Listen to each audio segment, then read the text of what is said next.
con un historial de más de 250 personas a las cuales desapareció. Cómplice de otros miles e involucrado en múltiples emboscadas, Popeye incluso tras su liberación se haría cargo de inflar su fama frente a las cámaras, ganándose la admiración de muchos. Pero ni siquiera esto lo libraría de pasar sus últimos años de vida tras las rejas, y mucho menos de esquivar el contagio de una peligrosa bacteria que lo llevaría a sufrir un agresivo cáncer que acabó con todas sus esperanzas de volver a ser un hombre libre. Pues contrario al perfil que otro exconvicto hubiese adoptado desde su liberación, el elemento conocido como Popeye crecería en popularidad los siguientes años a su liberación, cuando desde el 2015 se crearía su propio canal de YouTube, en el que ganó hasta 1 millón de suscriptores tras comenzar a publicar videos en los que describía lo que era ser un buen delincuente, y otros en los que usaba un arma de gas comprimido simulando ataques en las calles de Medellín, además de los relatos sobre sus años en prisión, sin saber que aquella época que recordaba como un definitivo pasado en el que estuvo privado de libertad, sería la que lo condenó a un inesperado final que ni siquiera sus peores enemigos hubiesen imaginado. Ahora, volviendo a su libertad descontrolada, dichos videos a su vez causaban la indignación de propios admiradores de Escobar, quienes se oponían a la fama de Popeye asegurando que lo que hacía era aprovecharse de su pasado para inventar historias y hazañas criminales de las que realmente nunca participó. Pues de acuerdo con declaraciones incluso de los exmiembros de Medellín, él fue uno más, y no el general de la mafia que decía ser. Esto a pesar de la devoción que Velázquez expresaba sobre Escobar, llegando a visitar su tumba, donde se arrodilló y rezó con flores en las manos mientras era filmado por todo el equipo de camarógrafos, convirtiéndose así en una estrella del internet cuya imagen comenzaría a retumbar incluso en temas políticos, desde que declarara su apoyo a la ultraderecha y su odio a la izquierda, amenazando incluso a seguidores del entonces candidato Gustavo Petro contra ellos. Pero aunque fue denunciado incluso por el entonces senador Iván Cepeda, Velázquez se defendió asegurando que sus cuentas habían sido hackeadas. Pese a ello, en el 2018 sería capturado e imputado por sus declaraciones de odio y después de que 2 familias lo acusaron de extorsión por haberlas amenazado múltiples veces con quitarles la vida si no le entregaban ciertas cantidades de dinero. Y si bien la noticia de su captura no sorprendería, lo que sí tomaría por desprevenido incluso al mismo Popeye fue cuando al cabo de unos meses, mientras todavía se encontraba a la espera de su nueva condena, el popular sería trasladado de la cárcel de Valledupar a una clínica. Esto después de que pasara más de un mes experimentando fuertes dolores de estómago y después molestias para tragar, hasta que el dolor fue insoportable. Fue entonces que lo llevarían de urgencias a una clínica en donde descubrirían que desde hacía años se alojaba en su estómago una peligrosa bacteria, la cual no solo le habría causado una úlcera estomacal, sino que también causaría daños en su esófago, imposibilitando tragar. Y aunque desde entonces sería sometido a un tratamiento, según filtraciones provenientes de la penitenciaría, se dice que Popeye se las ingenió para pasar a la cárcel medicamentos que lo ayudaran a soportar el dolor, pues estos no eran normalmente suministrados a pacientes convictos debido a su alto costo. Además, se presume que la bacteria la habría contraído durante sus primeros años de cárcel, cuando después de convertirse en un informante de la policía comenzaría a decaer su popularidad entre sus compañeros, y a su vez sus beneficios viéndose obligado a tener que usar un baño común y que el nivel de higiene distaba mucho de la norma sanitaria expuesto a contagiarse con este tipo de bacteria. No obstante, pese a sus esfuerzos delictivos por ayudarse a sí mismo, debilitado, sin cabello y extremadamente delgado, sería notorio su crítico estado de salud al paso de algunos meses. Pues si bien la bacteria habría sido eliminada a través del tratamiento, la infección causada por esta en su esófago provocó la formación de células cancerosas, las cuales amenazaban con hacer metástasis, lo que se confirmaría en diciembre de 2019, cuando después de comenzar a toser sangre, fue trasladado de emergencias al Instituto Nacional Cancerológico de Bogotá. El cáncer de esófago se había extendido a sus pulmones e hígado. Se encontraba en fase terminal. Y por recomendación médica, aunque permanecería hospitalizado las siguientes semanas, solo recibiría cuidados paliativos, por lo que la madrugada del jueves 6 de febrero de 2020, se encontraba totalmente solo cuando en medio de un ataque de tos que lo dejaría sin aliento, perdió la vida, justo antes de que entrara a su habitación una enfermera y guardia policial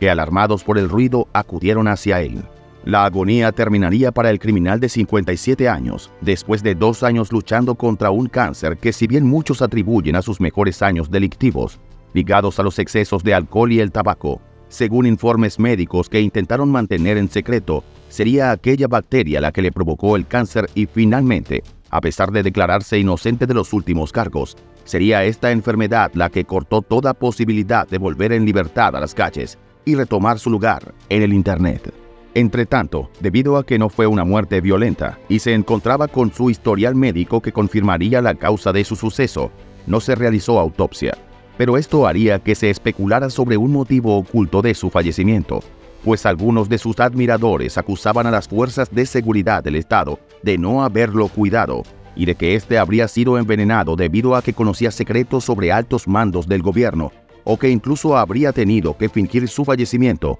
para librarse de los cargos en su contra. Pero mientras estos señalamientos se hacían eco en las paredes sociales, las autoridades esperaban que el cuerpo de Popeye fuese inhumado en un cementerio pasados los 8 días desde su fallecimiento. Pero aunque permaneció 4 días sin ser reclamado, al 5.º día los familiares y un amigo cuyas identidades no fueron reveladas, se encargaron de este trámite y pidieron a Medicina Legal confidencialidad en la entrega de los restos que serían posteriormente cremados y llevados a Medellín, allá donde según allegados confirmarían que el funeral se celebraría en total privacidad. Pero este hecho traería consigo una nueva interrogante, después de que varios admiradores de Popeye, quienes dieron con la ubicación de sus familiares, afirmaran haber visto en las afueras del lugar donde fue velado a un hombre de un parecido increíble con el difunto criminal, a lo que algunos pensarían que sería ese misterioso hijo que nació mientras él estaba en prisión. Lo cierto es que desde aquel día Popeye desaparecería físicamente para todos, y tal fue el impacto de su partida en la sociedad colombiana, que mientras algunos percibían la noticia con alivio, otros en un disparatado acto de amabilidad mostraron sus sentidas condolencias con la familia de Velázquez, como lo hizo el general Eduardo Zapateiro, comandante del ejército colombiano, quien provocó que se desatara toda la polémica alrededor del caso, el cual desde hacía años apuntaba a las fuerzas de seguridad del Estado como responsables de que Popeye haya estado en libertad, regodeándose sobre sus crímenes durante años sin ningún tipo de consecuencia. Es por motivos como este que vale la pena repasar lo que fue su ascenso en el ámbito criminal y esas acciones que, aunque lo llevaron a redimirse ante un increíble número de personas, quienes lo recuerdan incluso como una leyenda de la cultura popular colombiana, no lo tendrían más adelante de seguir con su carrera delictiva tras su liberación,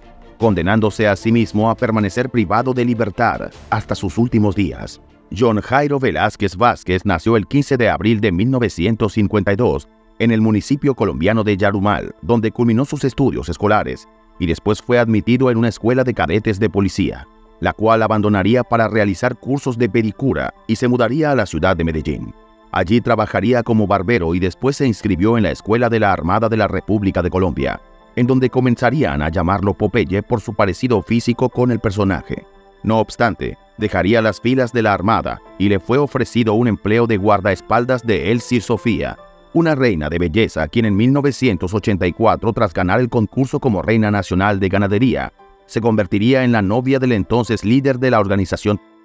del de Medellín, Pablo Escobar. Dicho esto, cuando en 1986 este puso fin a la relación, Velázquez se quedaría sin trabajo, pero él le pediría al propio Escobar que lo contratara para trabajar en el, asegurándole que ya conocía mucho sobre la organización y que su única opción era darle trabajo o acabar con su vida. Finalmente lo logró, y precisamente uno de sus primeros trabajos sería terminar con la vida de Elsie Sofía, pues en tan solo en un par de años de comenzar a trabajar para Escobar, se convertiría en el jefe máximo de los mercenarios del cártel.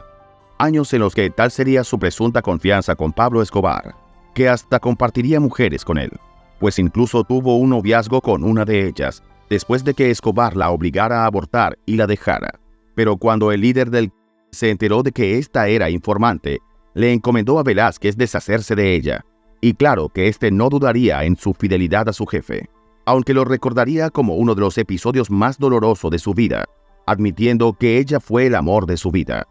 Aún así, para cuando comienza a derrumbarse el de Medellín desde 1989, sin poder evitar que su rostro fuese reconocido, a pesar de que se realizó una cirugía estética para cambiarlo. En 1992, él sería uno de los que se entregaría a la justicia, intentando evitar su propio suicidio o la reducción de cargos, lo cual no hubiese ocurrido en caso de haber sido capturado a la fuerza. De tal forma, sería condenado a más de 30 años de prisión por acusaciones de tráfico de sustancias ilícitas, un historial que explicaría después lo que fue parte de su estancia en la cárcel, de la que intentó fugarse en varias ocasiones, pero siempre fracasó. Después, en el año 2000 y 2001, estaría involucrado en los enfrentamientos armados que ocurrieron en la cárcel La Modelo de Bogotá, después de que fuesen descubiertos más de 20 túneles y se anunciara el cierre del penal. No fue hasta muchos años después que Velázquez cambió de actitud, quizá por el nacimiento de un hijo que increíblemente procrearía durante este tiempo y a quien enviaría a los Estados Unidos, o tras haber esquivado 7 intentos de suicidio en su contra. Pero cual fuese el motivo, sorprendió a todos cuando éste no solo comenzaría a cooperar con las autoridades en diversos casos criminales, sino que incluso grababa videos en los que confesaba sus propios crímenes y desvelaba detalles sobre cómo operaba el cartel de Medellín. Ahora, si bien en el 2008 sería condenado a otros 23 años y 3 meses por los diferentes procesos judiciales en su contra, en agosto de 2014 recibiría libertad condicional por haber cumplido, según la justicia, el 60% de su condena, cuando solo llevaba 23 años tras las rejas. Una liberación que sería condenada incluso internacionalmente, incluyendo el gobierno de los Estados Unidos, quienes rechazaban cualquier tipo de liberación relacionada con crímenes de tráfico de sustancias. Aunque por otra parte, aquellas comunidades ligadas a lo que fueron las labores sociales que hizo Pablo Escobar a través del de Medellín, quienes se manifiestan fieles a su legado, exigían desde años antes que Velázquez fuese liberado por toda la ayuda que habría brindado a la policía y lo que fue su presunta regeneración tras las rejas. Independientemente de esto, su liberación generaría aún más controversia cuando Popeye se convirtió en una estrella del Internet a través de sus historias y todo lo relacionado a su vida pasada como criminal. Esto hasta que volvería a prisión en el 2018, donde finalmente pasaría sus últimos años, siendo poco tiempo después diagnosticado con un cáncer de esófago que le quitaría la vida aquel 6 de febrero de 2020 en Bogotá, el mismo año en el que el entonces presidente colombiano Iván Duque se opusiera públicamente a su excarcelación, recordando a todo el país el número de víctimas de sus crímenes. Pues pese a la admiración irracional de muchos, hasta entonces su nombre seguía causando indignación en gran parte de la población colombiana, que hasta la actualidad sigue haciendo frente a casos similares en los que criminales tan peligrosos como Velázquez han sido reinsertados a la sociedad sin ningún tipo de precaución, amenazando la seguridad de los ciudadanos.